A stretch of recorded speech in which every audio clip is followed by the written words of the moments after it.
campers, and I don't know if you can tell, it's kind of a damp, dreary day. You notice a theme developing here? Rain during the night. Actually started raining yesterday evening when I was making dinner, just very lightly, sprinkle. Threw on my raincoat anyway. So that shelter, Lost Pond Shelter, it's billed as sleeping 6. They had 5 in there last night, and they were like, yeah, we were like shoulder to shoulder.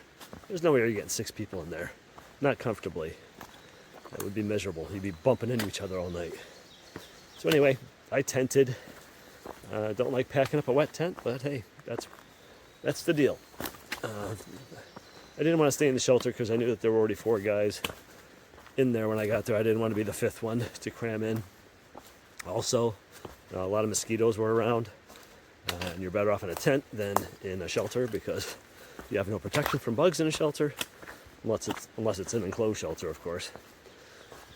And also, I just like, going to bed early and not being bothered by other people, rolling around at night and getting up to go to the bathroom and so on, snoring. So anyway, today is 14.9 miles. I am going to the Minerva Hinchey shelter. Strange name, Minerva Hinchey. That's obviously someone's name, Minerva. Haven't met too many Minervas in my life, but in any event, everything's wet. Rocks are wet. I'm going to have to go careful. 14.9 isn't too bad. The last 3 days I've done between 17 and 19 mile days. So it'll be nice having a day that's just under 15. And then tomorrow will be closer to 14, like 14.1, 14.2. And then Friday's less than 10 because I go into Killington for my 0 day. So anyway, another wet, chilly, damp morning. You can see the trail. It's just damp. The rocks are damp. Everything's wet. It's chilly. Got my raincoat on, both to protect from dripping trees and to keep me a little bit warmer. Because all I have is a t-shirt on underneath, and my t-shirt and my pants are a little damp, just from the dampness in the air. I've taken to removing my hiking clothes, putting them in my backpack, and zipping up my backpack at night, hoping to keep them from absorbing any more moisture from the air, but that doesn't really help all that much because my backpack is kind of damp too. So anyway, once you get them on and they're warmed up to body temperature, you don't really notice the dampness too much. But anyway, so that's what's going on. Might be another boring video day just because the animals don't come out. I've seen 1 deer in the past 3 weeks and nothing else of interest. No bear, no porcupine, no turkeys, no nothing interesting. Haven't had a lot of vistas to look out. So anyway, I'm gonna take it a little bit easier today. Not too much. I don't want to come in late because it's already 8:15 in the morning, so it's a late start. But I don't have as far to go. And the terrain doesn't look too bad. It looks like I have a little bit of a down, which I'm on right now, going downhill. And then I've got an uphill push. And then a down. And then another small uphill push. And then down to the shelter. So I'll check back in. And I'll share any interesting images I come across, okay? I just checked my progress because I'm 1 hour in. That's my habit, just to see what was my pace for the first hour. It was 2.2 miles an hour, which is pretty good over moderate terrain. Nothing real challenging, just wet rocks and mud and wet leaves. So that just lets me know I can, make that my top speed of the day and even go a little bit slower if I want to and still be into camp, by 5. So anyway, just thought I'd share that. Making good progress, all things considered. So I came out onto a road after the big branch shelter, a little ways past there. And Popeye was there on the side of the road making a phone call. So I walked past him, There was a sign that said AT North and had an arrow pointing. You could see a trail going into the woods. So I started heading that way. Then I hear Popeye go, "The trail's down the road. That doesn't lead to the trail."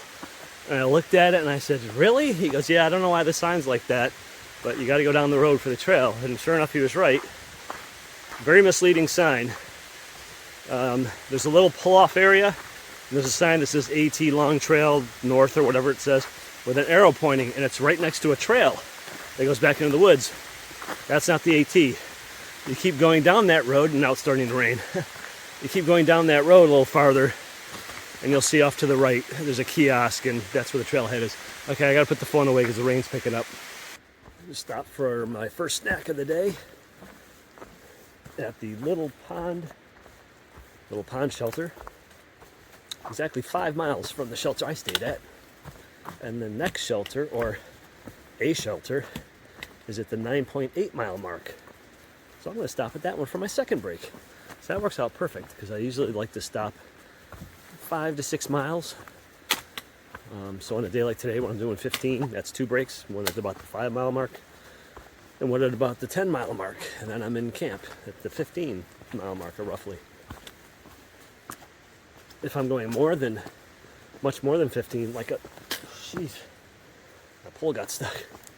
Like a 17, 18 mile day, then I'll probably make three breaks. So I might stop at the 5 to 6 mile, 5 mile mark, 10 mile mark, then maybe the 14 or 15 mile mark, and then I'm in camp. So anyway, first break is done. Got about a little less than 10 miles to go to the shelter where I'm staying, and taking one more break on my way there. The rain seems to have abated for a little bit, but it's wet and it's looking like Pennsylvania again in front of me. With all the rocks, and they're sharp and they're sticking up every which way again. I'm getting flashbacks. I think I have PTSD from Pennsylvania. Is that possible? Pennsylvania traumatic stress syndrome? Pennsylvania traumatic stress disorder. I think I might have that. I think I may be the first diagnosed case of Pennsylvania traumatic stress disorder. Here's something weird. I went to put my poles against this tree, and when I touched the bark, look at the bark is like soft. Look at that. The whole tree is like moving. That's like a sponge tree. Here's an interesting spot. Lots of light colored rocks that people have stacked to little cairns. Made little sculptures. That's really cool.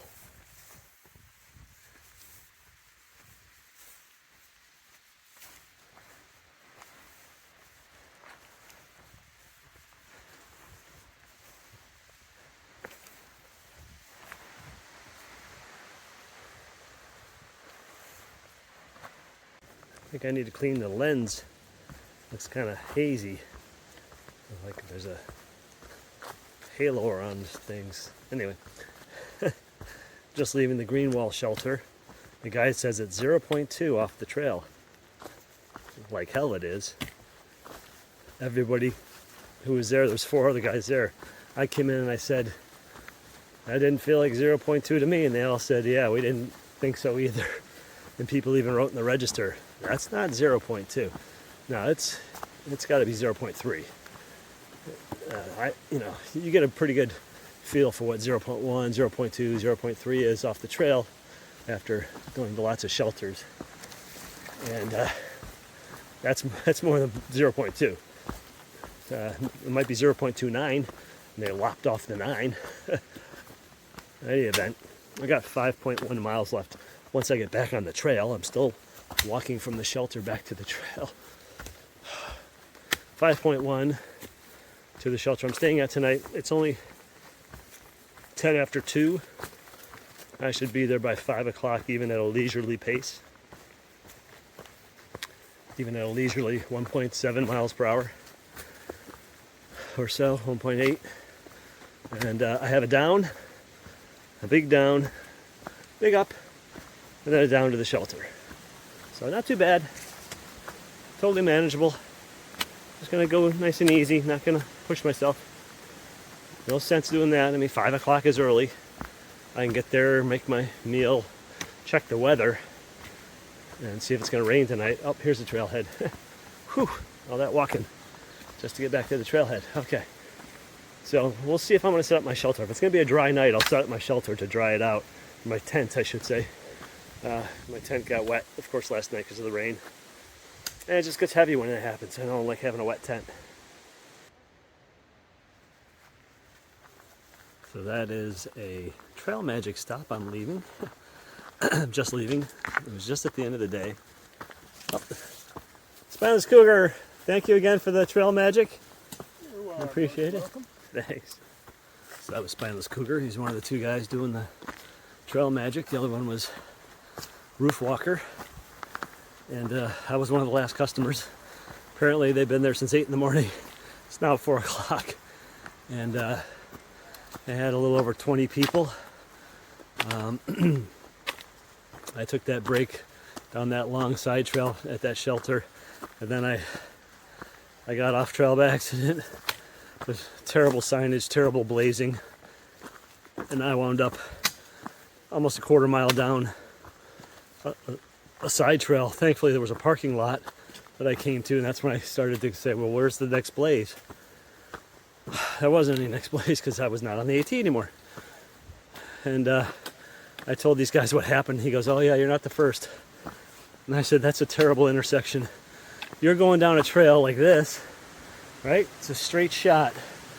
And if you're not looking off to the right, there's a small wooden sign. Dark, faded, no paint, just like, you know, the wording is etched in there, routed out, but it's all dark now. It's weathered. It's off on the side. There's no double blaze indicate a change in the trail. So if you're not like looking up, if you're looking down, you know, as I am, because it's wet and slippery out today, you would totally miss it. Because it's a hairpin turn, you got to turn to the right and kind of go back like a sharp hairpin turn to stay on the AT. Otherwise, the trail just keeps going. And, you know, the blue blazes for the other trail that I wound up going down were very few and far between and very faint. I didn't even see any until I came on the way back up. And that was the other thing that sucked, was it was almost a quarter mile downhill to that parking lot, which meant a quarter mile back uphill to get back to the AT. So that was a good 20-25 minute mistake. So here it is, 4 o'clock. I still got 4 miles to go. I was hoping to be in camp by 5. It's going to be like 6 now, which is okay. But it just, you know, I mean, you know, I'm not complaining. The Trail Magic was great. I was excited to see it. I'm glad they were still there. He said he was going to close up at 4. So I just made it under the wire. I had 2 packs of peanut butter and crackers. You know, those little packs that have 6 little cracker sandwiches, crackers and peanut butter. I had 2 of those. I had a pack of, a sleeve of Pop-Tarts, 2 Pop-Tarts, strawberry Pop-Tarts. I had 3 Oreos. I had 2 Chips Ahoy cookies. I had a thick slice of watermelon. I had a Gatorade. I had a small snack bag of Cape Cod potato chips. I think that's it. And I took some electrolyte packets because it was a brand I'd never used before. So I took 1 of each flavor, all 4 flavors. So that was good. That was nice. Nice treat. Glad I stopped. I'm still going to eat a full dinner tonight. And have a good night's sleep, hopefully. Been out hiking in this cold, windy, damp air. Really sucks the energy out of you. So I'm less than 1.5 miles from the shelter. It's all downhill from here. So definitely be there by 6. It's 5 o'clock right now. I passed a couple of women hikers going the other way. That was a confusing conversation. I said, how much farther to the top? And the one lady goes, "Oh, it's quite a ways." And I go, "Really?" And I knew it was like only about 3 miles to the shelter. And the trail went up and then it went back down, and the shelter was on the downside. So I knew it couldn't have been much more than another mile up. And I said, "Oh, really? How far exactly?" She goes, "Oh, probably 6 miles." And I go, "There's a shelter that's like 3 miles from here. And first you go up to a peak and then you come back down again. So I don't know what peak you're talking about." So she goes, "Oh." And then the other lady goes, "Oh, yeah, there's a shelter. You cross a meadow, and then there's 2 shelters." And I go, "2 shelters?" "Yeah, there's 2 shelters." And I'm like, I don't remember seeing anything about that in the guide, that there were 2 shelters. So I don't know if they're thinking of a different shelter. But I was like, okay. And then the one lady goes, "Oh, we passed some people about 3:30. And when I saw them, it was about 4:30. "We passed some people about 3:30. I think it's going to be a crowded shelter. I think they're all going there for the night." I'm like, "Geez, well, I hope you're wrong. First of all, it's only 3:30 that you heard them say that. And the next shelter is only 3.7 miles farther. It's less than 2 hours hiking on this terrain. So why would they stop so short at the shelter? They only sleep 6 people. It says 6. I think the AWOL guide says 10. I don't know. It's all confusing. We'll find out what the story is when I get there. I'll be there in less than an hour. We'll sort this all out. Sorry.